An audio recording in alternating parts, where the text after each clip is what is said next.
Shabbat Shalom, giving all honor, all praise, and all glory to Yahweh, Bashim, Yahushai, Bahashim, Rachak, Wadash. Double honors to the elder apostles and bishops of the great millstone that rule well, and as always, peace, blessings, and salutations unto the hopeful elect tabernacle of David scattered abroad across the four winds of the earth. It's getting so hot over there in the east that now you got the leaders of Russia and Turkey that's trying to establish diplomacy between Iran and Israel. And they're trying to diffuse what's going on, because ultimately they have an allegiance with a particular side, and they don't want to be pulled in to the war.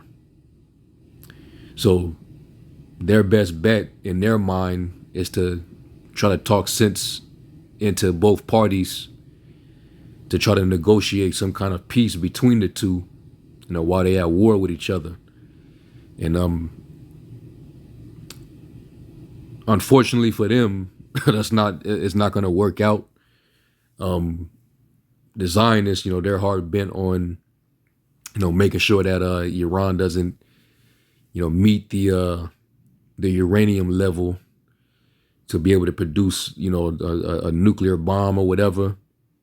It's been the propaganda that they've been using all this time, to utilize a reason to, do to them what they're doing to Gaza as we speak. And right now, with Iran retaliating, a lot of people think that they were weak because, they kept getting attacked, with the help of America, of course. They're getting their leaders, killed, their generals, their war generals assassinated, their proxies, getting bombed, drone striked. So it seemed like the other side has been bullying, Persia, and from the outside looking in, it appears like somebody's being bullied. But now the provocation has happened, and now the one who appeared weak because it seemed like he was being bullied before the world is now starting to crash out. Now they want the smoke, and now they're returning the smoke. So now shit just got real, and now you have, the leaders of these other countries, that are trying to step in, cool their heads to prevail and quell the situation. But that's not going to happen, and these two particular nations, Turkey and Russia, they have a supportive role in prophecy, primarily in Ezekiel, the 38th chapter. All right. And right now, it's not a coincidence that, they're actually communicating with each other on, what measures that they can take to, establish diplomacy. Right. Now, let me get this scripture real quick, because they're not going to get what they're trying to, establish. There's not going to be no peace anytime soon. And this is one of the reasons why. Revelation 6:4 says, "And there went out another horse that was red, and a power was given to him that sat thereon to take peace from the earth, and that they should kill one another. And there was given unto him a great sword." And Esau was given that sword, which is why he's been the most dominant nation on earth. He's been the main one with the power to, drop atomic bombs on countries. All right, control airspace, have aerial view, because that's that eagle, having that eagle bird's eye view, to have that advantage where you can look over your enemies and attack them from above. He has that capability. So he's a man of the sword. That means he's violent. by default. So you're not going to be able to speak diplomacy to a violent nation of people because that's just simply not their language. They've tried that for the last 80 years and it just never worked out. All right. 1967, we know how that went. All right. The first Belfort situation, we know how it hasn't been any peace the whole entire time. So I don't know what they're thinking, but matter of fact, let me grab this. And you ultimately, why we know why they would want, peace, because they don't want to get, drawn into another conflict. Like Russia right now, they already got their hands full with Ukraine right now. All right, they going back and forth, and it's they would have never thought that they would be this long in a war with Ukraine. And that's because Ukraine, they just keep on, getting basically re-up on ammo from America, from NATO. So they're fighting a uphill battle with Ukraine, and now their enemy is in conflict with Amalek. So they like, hey man, y'all chill out down there, but you up here fighting. And then Turkey is right in the middle, and Turkey is a very significant piece of land, in regards to what's going on, because Turkey is right in the middle, and that's one of the land masses where they want to put pipelines through to be able to transport gas, fossil energy resources. So, but Turkey is between a rock and a hard place, because they're not friends of Israel, but they also are NATO allies. But they're cool with Russia. They're allies with Russia, but they're still part of the NATO alliance. So eventually, Turkey is going to have to, at some point, choose a side, and they're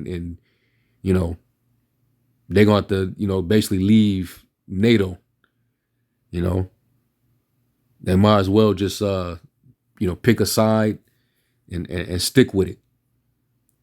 They've been trade partners for a minute. They've been having relations, so ultimately, they're calling for a diplomacy. But let me get this real quick. Psalms 33:10. It says, "The Lord bringeth the counsel of the heathen to naught; he maketh the devices of the people of none effect. The counsel of the Lord standeth forever; the thoughts of his heart to all generations." And right now, the Most High is mustering the host of the battle, because he's gearing them up for war. Primarily because the two major countries, or the two nations that are fighting, all right, they have our land in possession. That's why we bring out Joel, the 3rd chapter, how the Lord basically talks about, basically assembling these nations to plead with them. He's going to bring them down to the valley of Jehoshaphat. Joel 3, and starting at 1, and it says, "For behold, in the days and in that time, when I shall bring again the captivity of Judah and Jerusalem, and I will gather all nations and will bring them down into the valley of Jehoshaphat, and will plead with them there for my people and for my heritage Israel, whom they have scattered among the nations and parted my land." And they're in this big fight because, what they're doing with those Palestinians, bombing them and committing genocide, because they feel entitled to basically all that land mass. They don't want nobody else there. So that's what this fighting has been all about. Dominancy and supremacy. Control over land, resources, and supremacy. So, you got the dragons of Arabia and the Carmanians, rising up like a wild boar. And now, that tension is in the air. Now they're in total conflict. They're in the heat of a battle right now, and you got Turkey and Russia. They trying to seek diplomacy. All right, but so let's look at this news clip real quick. This is from Al Jazeera English. In this conflict between Iran and Israel, both leaders agreed that diplomacy must bring the fighting to an end as soon as possible. Well, for more on this developing story, we can speak to Yulia Shapovalova. She joins us now from the Russian capital. Yulia, it feels like Moscow is trying to position itself as a bit of a mediator here.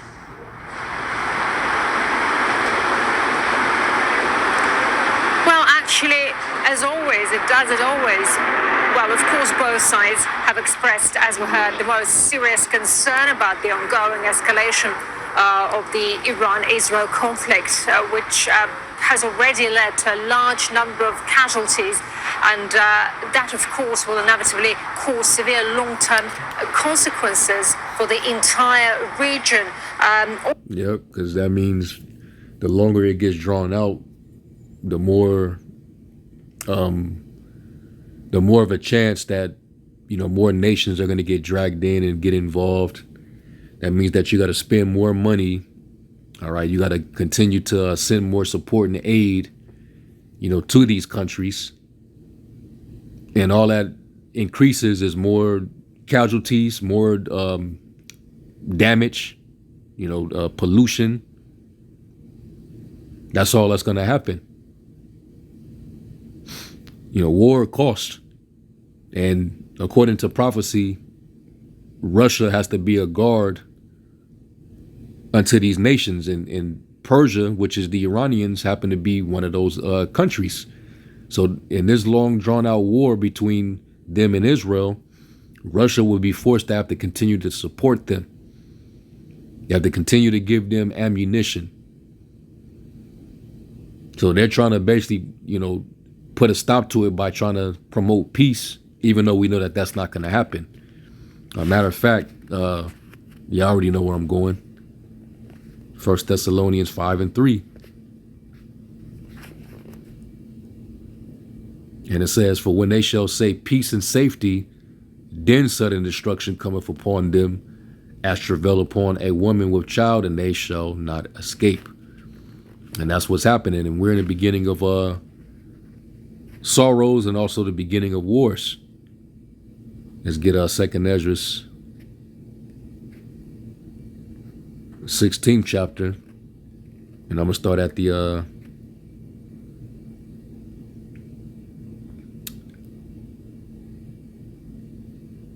I'm going to start at verse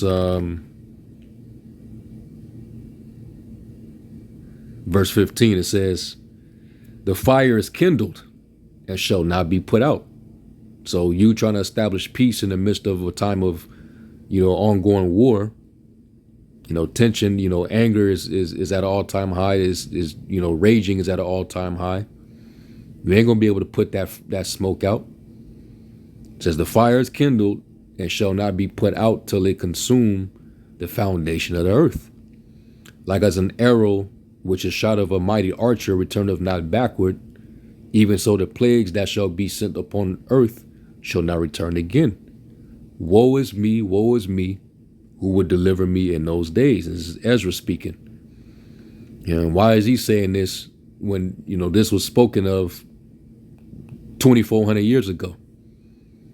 Because he saw the vision and he saw the devastation. He saw these nations in conflict.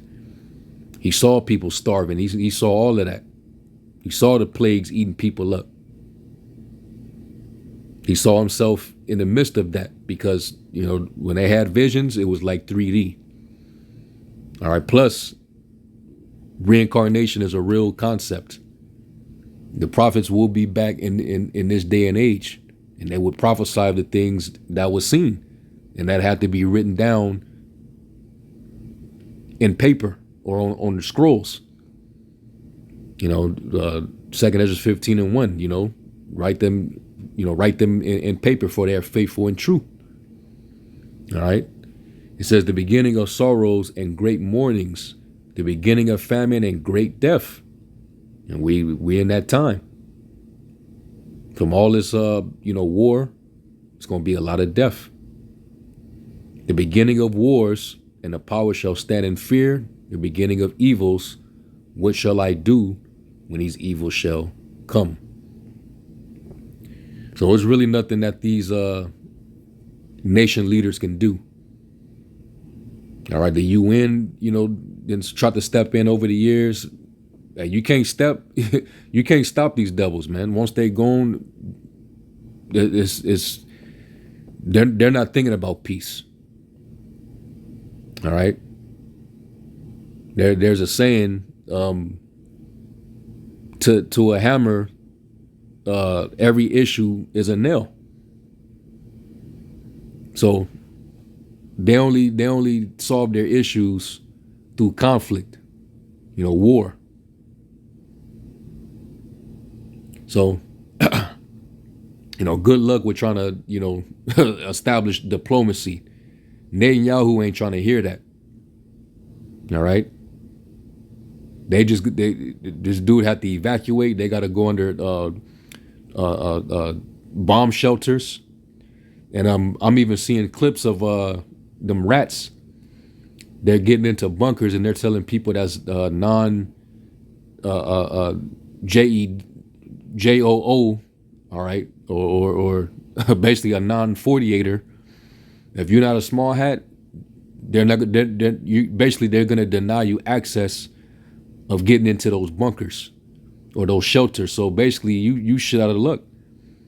If you're not one of them rats, you're not allowed to go into their sewers. All right, to hide from, this barrage that's coming from Persia.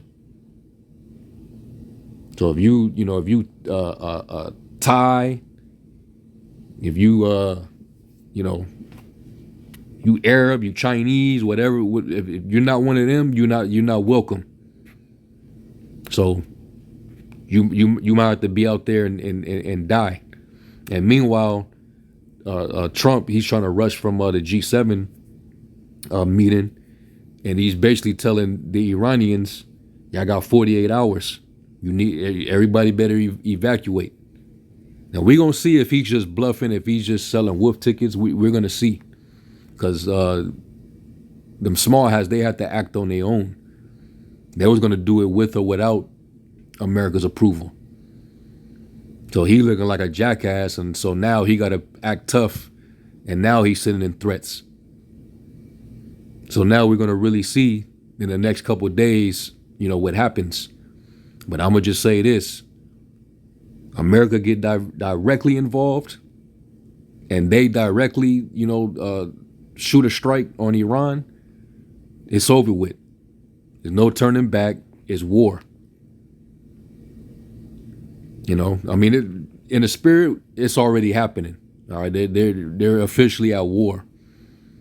America, under Trump, they're pretty much on the clock right now to see what they're gonna do, because these devils got to kiss the ring. They're forever, in allegiance to protect those rats. So he's sworn in on an oath. The powers that be that put him in there, they know that he has an allegiance that he's he has to honor. So they're pushing for a war with Iran. So now look what's happening. They're being drawn in, and that's Jeremiah 49 as well as Jeremiah 50. All right, that the least of the flock shall draw them out and make them desolate along with them. So nobody's in control here but the Heavenly Father. Is going right as planned according to prophecy. So let's finish this up. Also, Putin and Erdogan urged for ending the hostilities between Israel and Iran, for resolving the nuclear problem by political and diplomatic means. Also, the two presidents discussed the energy sector, which will be, by the way, considered during the Russian-Turkish contacts at the St. Petersburg International Economic Forum later this week. As we all know, the oil prices have risen since the start of the hostilities, and many say that Vladimir Putin can benefit from it as Russia continues to sell its oil despite the sanctions. Plus, all the attention is now on this new round of escalation and not on Ukraine. So there are allegedly hopes on the Russian end that weapons supplies will be delivered to Israel, not to Ukraine. Israel is a priority for the United States right now. And also Russian President Putin expressed gratitude to the Turkish side for the assistance in holding the direct Russian-Ukrainian negotiations in Istanbul, as we remember. So this was a call with Erdogan, but it does seem that Putin's been on the phone to lots of leaders over the past few days.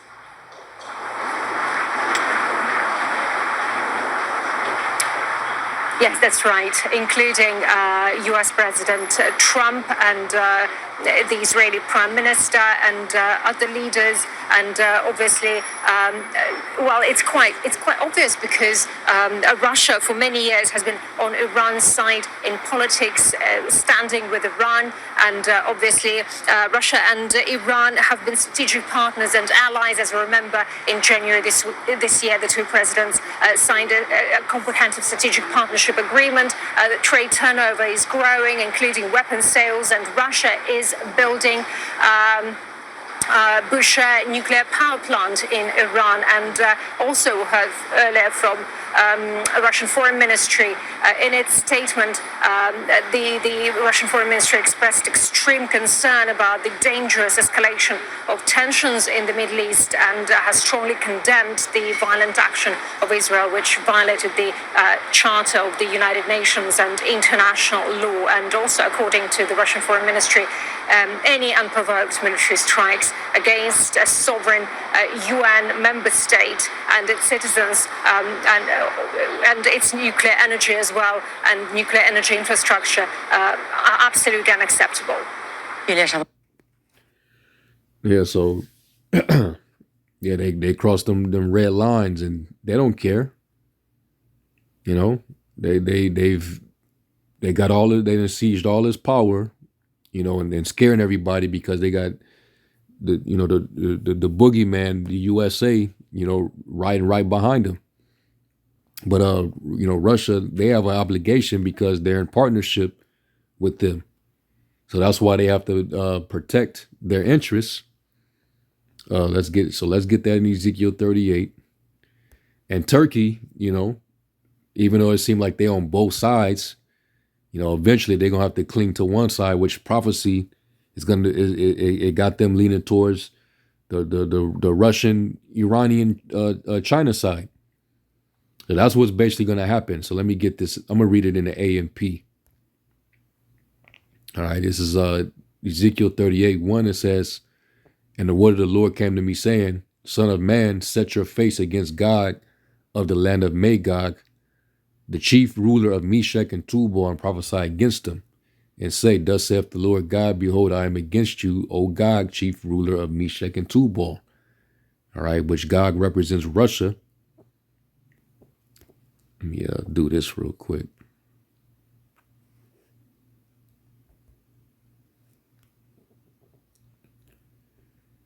This is an AI overview. It says,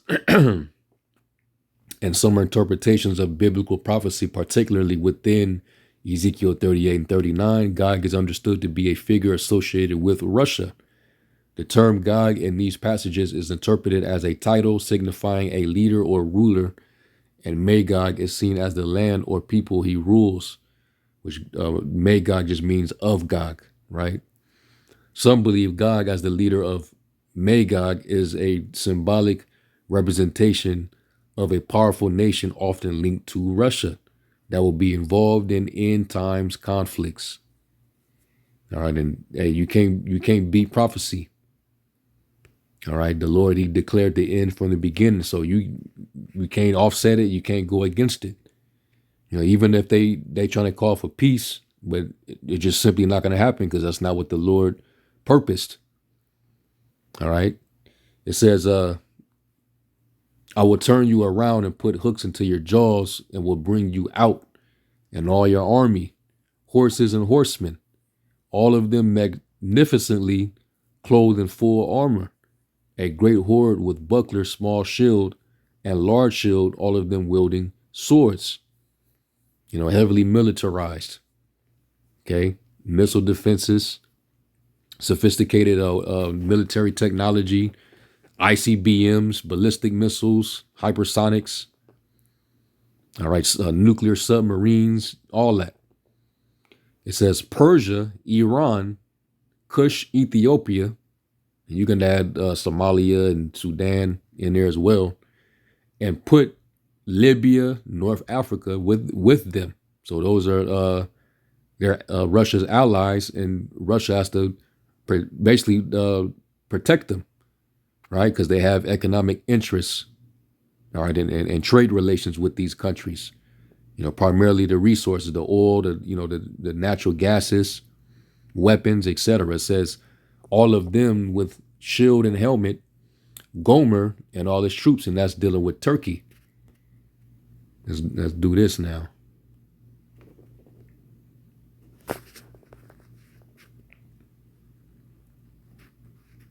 You just type that in and get the AI overview, and it says Gomer in the biblical context typically refers to a person, specifically the eldest son of Japheth in the table of nations in Genesis.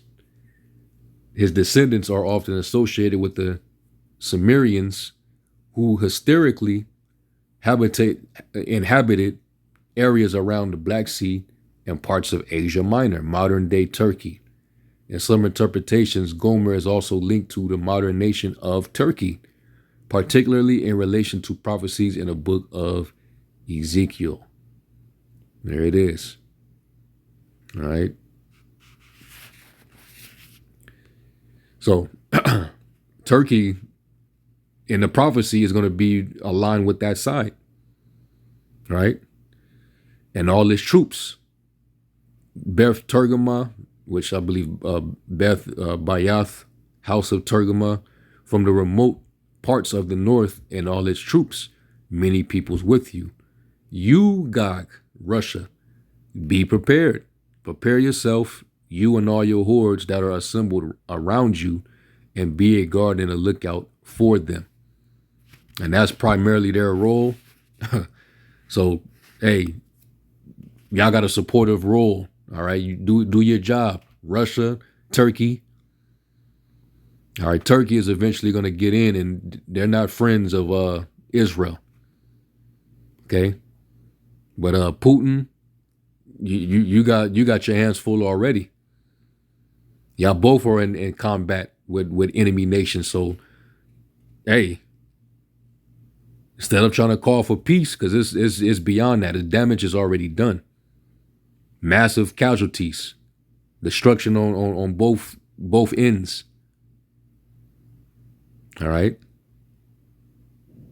So you might want to send Iran some equipment, because Trump is talking about they need to evacuate. So the Russia, Putin, you got to think real strategically right now. All right, and who knows what China's getting ready to do, because they disagree with what Israel did as well. But they got to deal with Taiwan. So everything is unraveling right now because prophecy states that these things would occur. Nation shall rise against nation and kingdom against kingdom. All right. So that's pretty much that. I just want to respond to this, and hopefully y'all edified and give all honor, praise, and glory to Yahweh Shem Yahweh Shai. Shalom.